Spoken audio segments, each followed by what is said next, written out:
दो तीन लोग वहाँ गिरे थे, एक दो लोग यहाँ गिरे थे, लेडीज भी गिरी थी। वो यहाँ पे हुए थे कानों, फिर उठा के लेडीज तो बच गए, हल्का चोट लगा, सर पे लगा है, और एक लोग को हाथ में लग गया है, ऐसे लगा। जैसे आपने देखा उन लोगों को, कोई मतलब सीरियस था उसमें, कुछ लग रहा था? नहीं, 4 लोग, 3 या 4 लोग शायद जगह पे तुरंत ताबड़तोड़ खत्म हो गए। 2 लोग का भाई कानो, 2 लोग थे, जो 2 लोग थे वो लोग को हम लोग यहाँ पटरी से उठाए, उस पर पटरी पे किए, इसके बाद तुरंत जीआरपीएफ वाले आए, उसको लेके आए, सब सामान उस पर लेके ऊपर से लेके आके ले जाके कलवा नाका सिटके। प्रत्यक्षदर्शींनी माहिती दिली आणि या व्यक्तीनं स्वतः या ट्रॅकवरती पडलेल्या प्रवाशांना उचलण्यास सुद्धा मदत केली।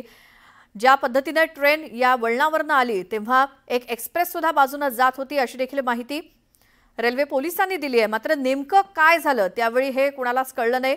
लोकल ट्रेनमधले हे प्रवासी बाहेर फेकले गेले आणि ट्रेनचा वेग प्रचंड होता, फास्ट ट्रेन होती, ती काही मुंब्रा स्टेशनला थांबणारी नव्हती आणि मुंब्रा स्टेशन यायच्या अगदी काही अंतरावरती हे सगळे प्रवासी ट्रेनच्या बाहेर फेकले गेले जे लटकत होते।